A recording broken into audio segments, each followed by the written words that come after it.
No human had touched this planet in 105 years. The alien world had erased men from memory. And when a human finally fell from the sky, they didn't see a survivor. They saw a resource. The sky burned green as the escape capsule tore through the atmosphere. Commander Elias Ward felt gravity claw at his bones while alarms screamed their last warnings. The ship was gone. The mission was gone. Only instinct remained. Stabilizers failed, he muttered, voice calm despite the chaos. Humans learned long ago that panic wasted oxygen. The capsule slammed into dense jungle with the force of a falling meteor. Trees exploded into splinters. The ground buckled. Then silence. Elias hung upside down, blood dripping into his eyes. He forced himself to breathe. Count. Focus. Survive. The hatch burst open under his boot. Heat wrapped around him instantly. Thick air, sweet and metallic. The jungle glowed, plants pulsing with blue and green light as if the land itself was alive. His beacon was dead. Of course it was. Elias checked his gear, one survival pack, a compact energy pistol, 2 power cells, a blade, and his mind. Humans had survived with less. That was when he heard the sound. Drums. Low. Slow. Ancient. They weren't music. They were a signal.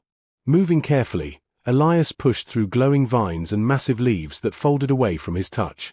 Strange insects watched him with too many eyes. The drums grew louder, joined by voices, dozens, then hundreds. He crouched behind a stone ridge and looked down. Firelight revealed them. An entire alien settlement gathered in a massive clearing. All female. Tall. Powerful. Skin tinted in shades of emerald and bronze. Their eyes reflected the flames like molten gold. They moved with ritual precision. At the center stood a raised platform of living crystal. Upon it, a figure watched the crowd in absolute silence. She was taller than the rest. Older. Stronger. A leader. Elias swallowed. First contact protocols flooded his mind, but none covered this. A chant rose. The leader lifted her hand. Tonight, she spoke, her voice echoing through the clearing, the balance is answered. The words struck Elias's mind directly. Universal translation. His boot shifted. A stone cracked. Every head snapped toward him. The jungle went still. Elias raised his hand slowly and stepped forward. I come in peace, he said, clear and calm. I'm not a threat. They surrounded him in seconds. Not hostile. Evaluating. Hands touched his armor. His arms. His scars.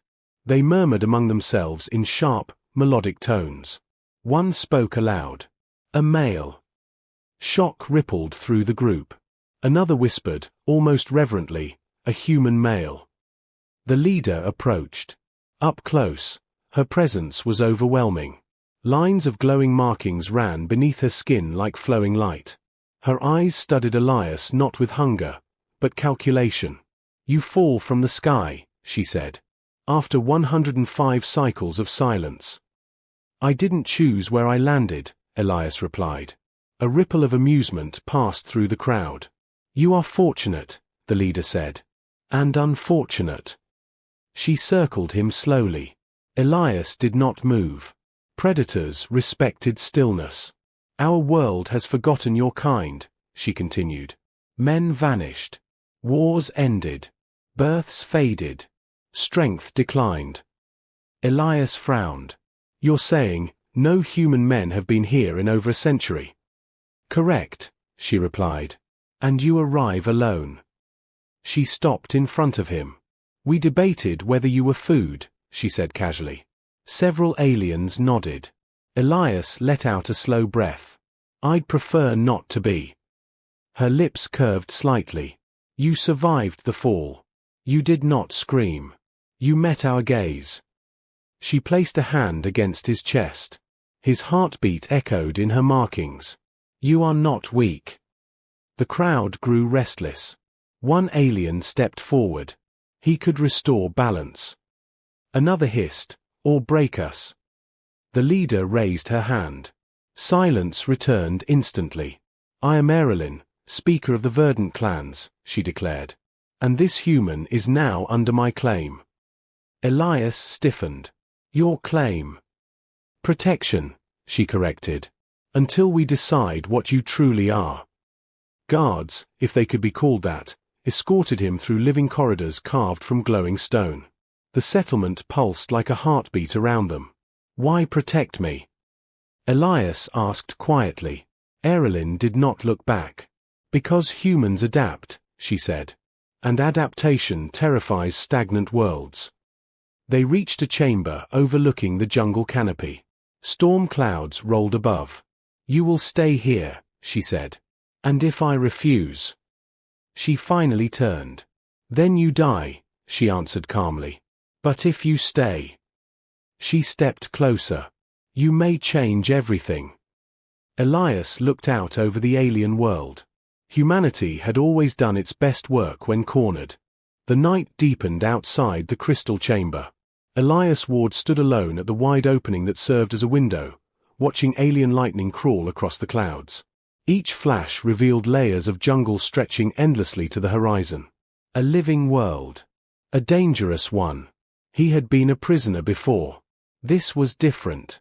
This time, the cage was made of curiosity. "You do not sleep." The voice came from behind him. Calm. Controlled. Elias turned slowly.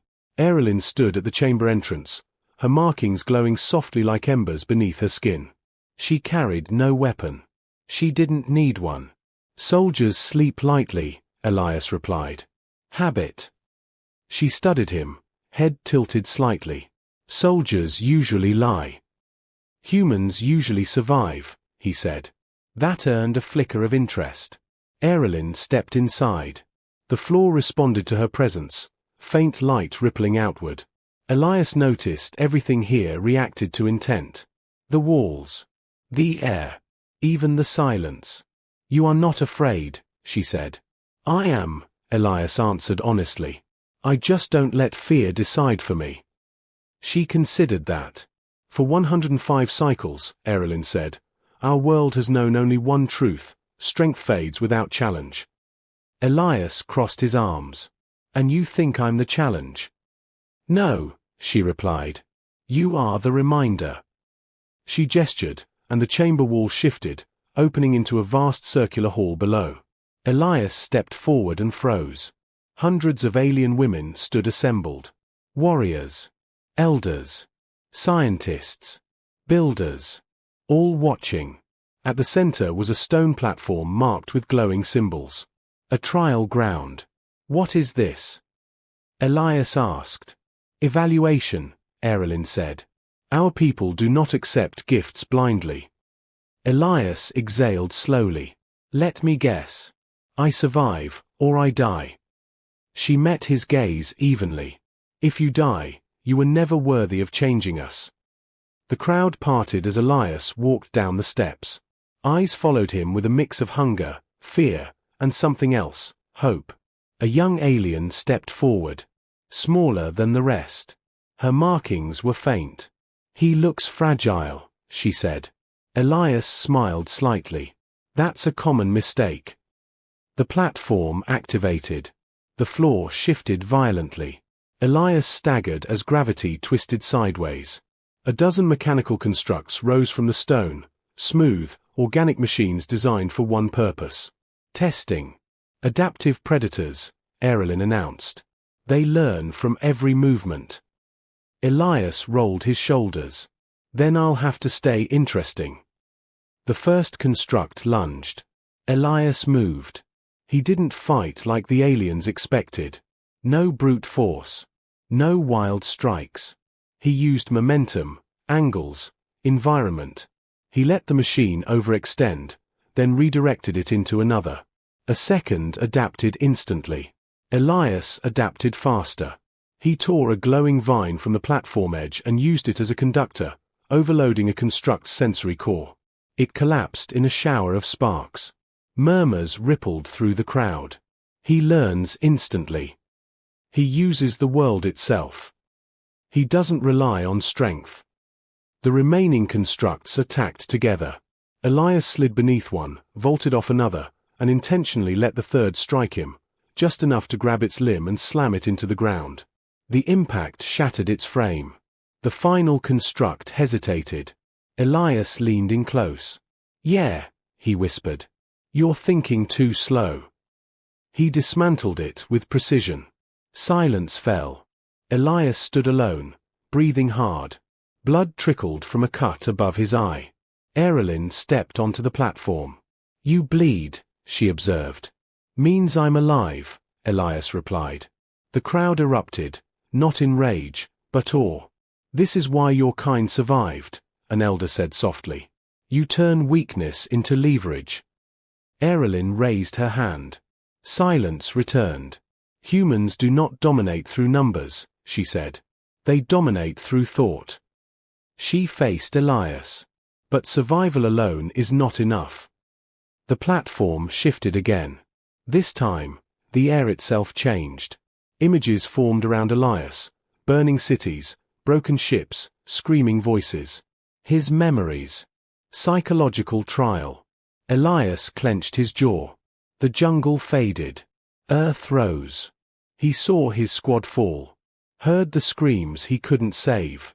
Felt the weight of command when every choice meant loss. The illusion pressed harder. "Your mind fractures," a voice whispered. "Yield." Elias dropped to one knee. Then laughed. The sound startled everyone. "You think pain breaks humans," he said through gritted teeth. "Pain is how we learn." He stood. "You don't erase grief," Elias continued. "You carry it. You build with it." The illusion shattered. Elias collapsed, exhausted, but standing. Erilyn stared at him. Not as a test subject. As an equal. "You do not flee suffering," she said quietly. "You weaponize it." She turned to her people. "This human is not prey." The crowd echoed the words. Erilyn approached Elias and extended her hand. "For 105 cycles, we waited for balance to return," she said. "We believed it would come from the stars." She clasped his forearm. "It came from a survivor." Elias met her gaze. "Then let's make sure it doesn't die again." Thunder rolled overhead. Somewhere deep within the alien world, ancient systems awakened, responding to a variable long absent. Human ingenuity. And the galaxy would soon feel it. The days that followed changed the Verdun world in ways no one expected. Elias Ward was no longer guarded like a prisoner. He was watched like a variable. A dangerous one. A promising one. The alien city adjusted to his presence. Pathways widened slightly. Doorways reshaped themselves.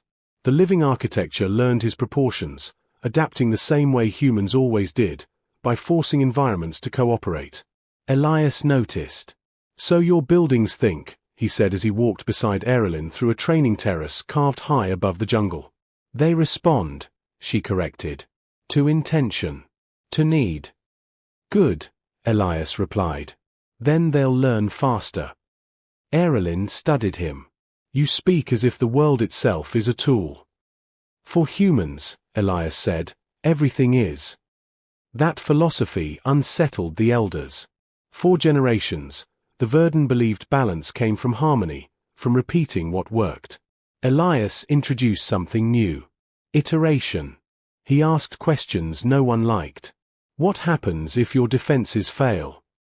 Why does only one group guard the northern ridge? Why don't you train for enemies that don't exist yet? Some warriors scoffed. Others listened. One of them was Caliph, a young tactician with sharp eyes and restless energy. She followed Elias constantly, watching how he dismantled problems like machines. "You don't just fight," she said as they observed a Verdun patrol drill. "You predict." "Prediction is just pattern recognition," Elias replied. "Aliens or humans, systems break the same way." Caliph frowned. "Our enemies attack with strength." "Then they expect strength back," Elias said. "That's predictable." He stepped forward and interrupted the drill. "Stop," he called. The warriors froze. Imagine your enemy wants you here, Elias said, pointing at the formation center. What if that's a lie? He picked up a handful of glowing sand and tossed it into the air. The wind carried it, revealing invisible air currents. This world moves, Elias continued. Use it. He repositioned the warriors, changed angles, left intentional gaps. Now attack, he said. The result shocked them. The same drill, same warriors, different outcome. You turned weakness into advantage, Caliph said quietly. That's not weakness, Elias replied. That's opportunity you weren't using. Not everyone approved. The elders confronted Erelin beneath the great canopy, their markings flaring with agitation. He disrupts tradition, one elder said. He teaches disorder, said another. Erelin listened, calm and unmoved. He teaches survival, she answered. And survival is older than tradition. Meanwhile, Elias discovered something darker. The planet wasn't as isolated as they believed. He found it while examining a Verdun sensor array, ancient, partially organic technology grown into a cliffside. This isn't just passive defense, Elias muttered. He rerouted the system using human logic, forcing it to display raw data instead of filtered harmony metrics. The screen flared to life. Deep space signals. Encrypted. Active. Someone was watching. Elias's jaw tightened. Erelin, he said over the communicator.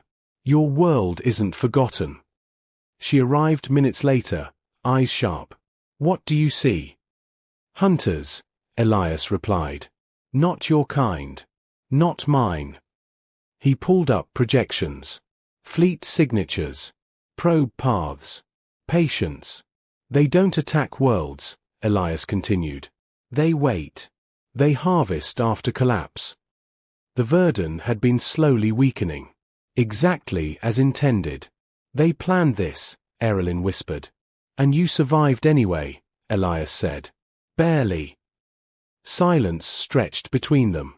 Can you stop them? She asked. Elias didn't answer immediately. Instead, he looked at the jungle stretching endlessly below. A world that adapted slowly. Beautifully. Dangerously. Yes, he said at last. But not by fighting like you always have. The first human idea terrified them. Elias proposed decentralization. Your leadership is strong, he explained, but predictable. If they strike here, he pointed at the capital, everything falls. That is how it has always been, an elder protested. That's why it will fail, Elias replied calmly. He trained multiple command groups, distributed authority, created redundancy, human strategy. Some Verdun resisted. Others thrived. Caliph became his closest ally, translating his ideas into Verdun culture. Together, they redesigned defenses, not walls, but layers of misdirection. Camouflage fields that mimicked empty space. False cities grown and abandoned deliberately. Sensors that lied. When the first probe arrived, it saw nothing. Elias watched the data stream in silence. They took the bait, he said. Erelin's markings glowed brighter. You turned invisibility into a weapon.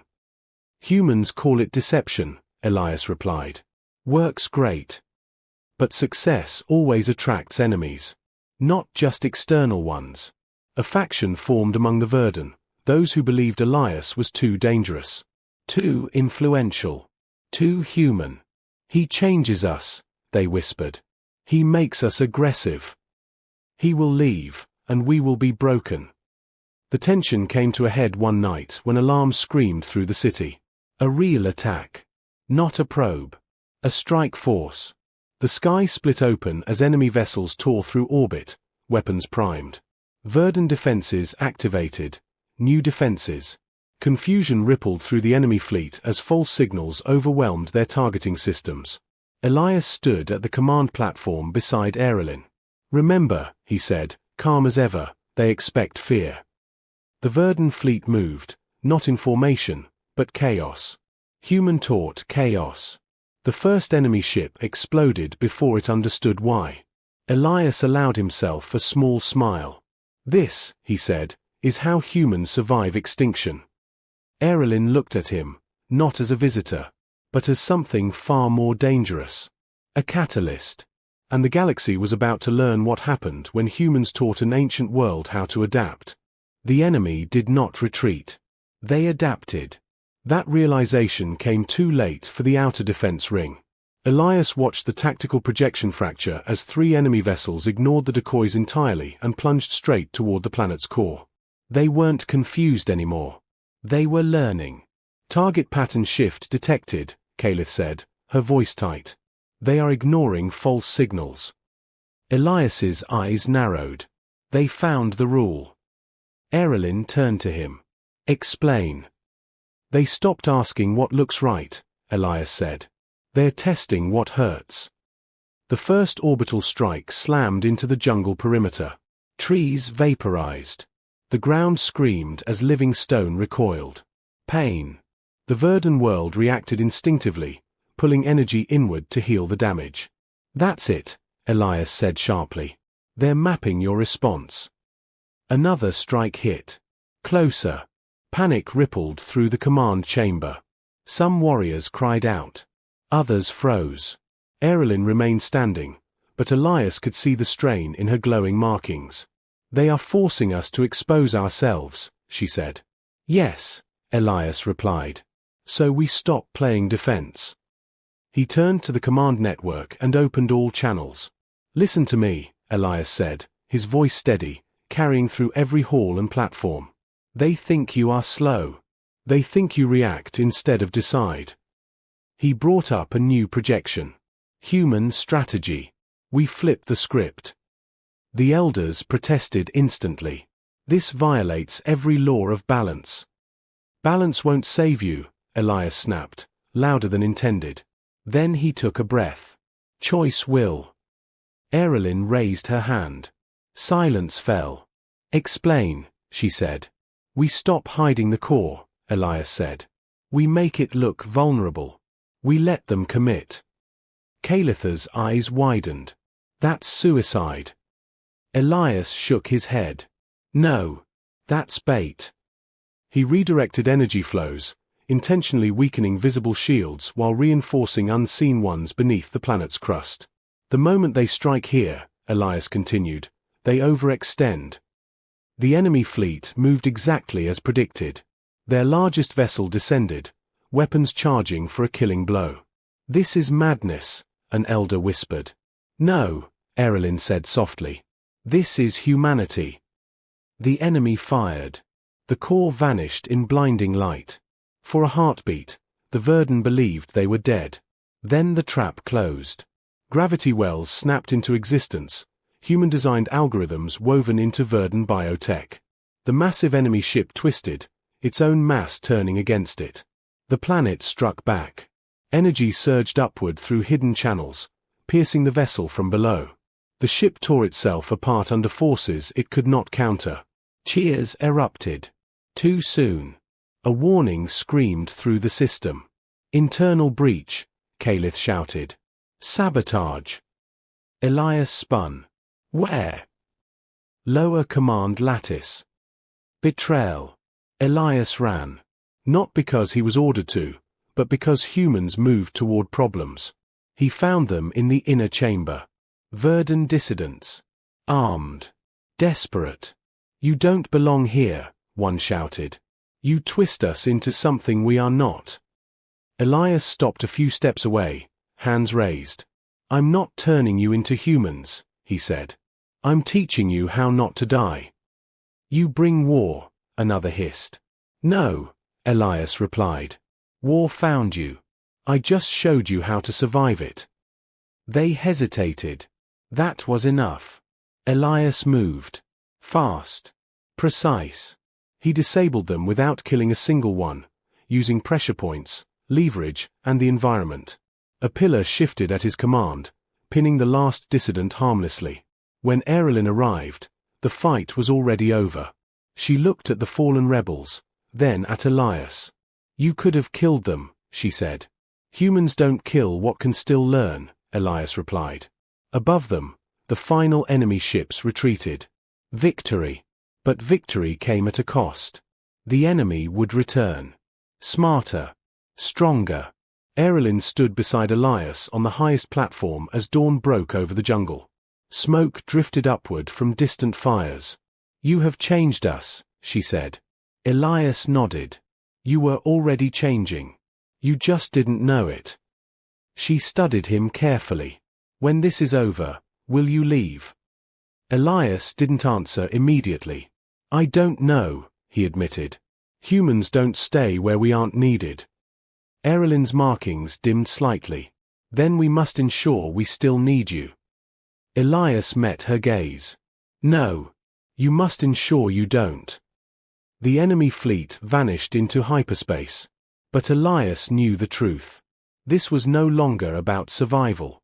This was about the galaxy learning a dangerous lesson. Humans were not conquerors. They were catalysts. And once introduced into a system, nothing ever stayed the same. The galaxy watched. It did not understand what it was seeing.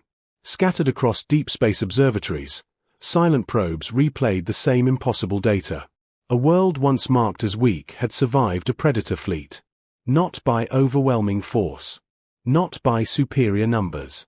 By thinking differently. By adapting faster. By learning. The enemy did not return. Not immediately. They never rushed after failure. They studied it. They analyzed every mistake. And when they did come back, they would come prepared. Elias Ward knew this. He stood alone at the edge of the highest cliff, staring into the stars that were no longer quiet. Signals moved between systems now. Curiosity spread. Fear followed close behind. Erilyn joined him without sound. "You have awakened something beyond our world," she said. Elias nodded. "That's what humans do." She looked at him carefully. "Do you regret it?" He thought of Earth. Of broken cities rebuilt stronger. Of wars that forced innovation. Of loss turned into momentum. "No," Elias said. "Regret is a luxury for species that never had to fight extinction." Below them, the Verdun people moved with new purpose.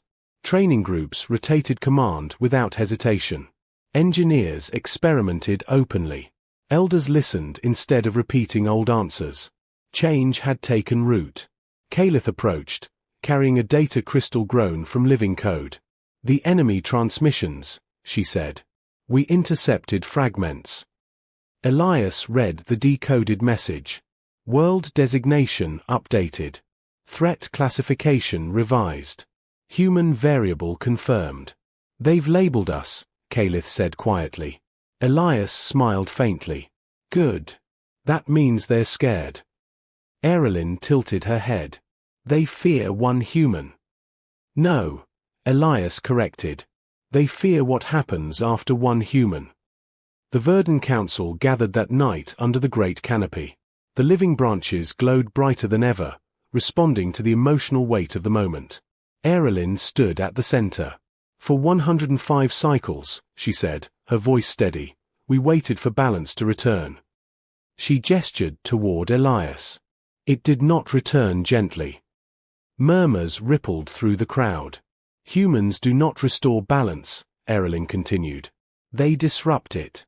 Break it. Rebuild it." She met Elias's gaze. "And in doing so, they create something stronger." An elder stepped forward. "What happens when he leaves?" Silence fell. Elias answered before Erilyn could. "Then you continue," he said. "Without me." Some faces tightened. Others nodded. "I didn't save your world," Elias continued. "You did. I just reminded you how." Erilyn approached him slowly. "Our people wish to offer you a place," she said. "Not as a weapon. Not as a symbol." She placed her hand over her heart. "As one of us." The offer echoed through the canopy. Elias felt the weight of it. The pull to stay. To belong somewhere that had learned from him instead of fearing him. But humans were not meant to settle into comfort for long. "I can't stay forever," Elias said softly. "But I won't disappear." He removed a small device from his survival pack. A compact transmitter, modified with Verdun biotech. This links you to human space, he said. Not governments. Not fleets. People, Calith realized. Engineers. Thinkers. Survivors, Elias said. The kind who show up when things get hard. Erilyn's markings flared brighter than ever. You are seeding the stars, she said. That's what we do, Elias replied. The council voted unanimously. Not for war. For connection. Weeks later, as Elias prepared a long-range beacon on the cliff where he had first watched the stars, Calith stood beside him. You changed how we see strength, she said. Elias adjusted the final setting. Strength isn't dominance. It's refusing to stay broken. The beacon activated.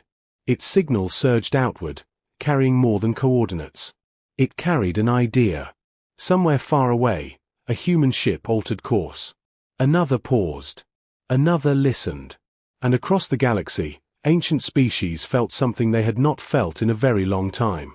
Uncertainty. Erilyn stood behind Elias as the signal vanished into the void. What happens now? She asked. Elias looked at the stars, eyes steady. Now, he said, the galaxy adapts. The jungle wind carried the sound of distant drums, no longer a ritual of waiting, but of movement, of readiness, of a world that would never again face extinction quietly. And somewhere, deep in the dark between stars, an enemy commander studied the same data and reached the same conclusion. Humans were not a species to eliminate. They were a force to fear. Because once humans entered a system, they never left it unchanged.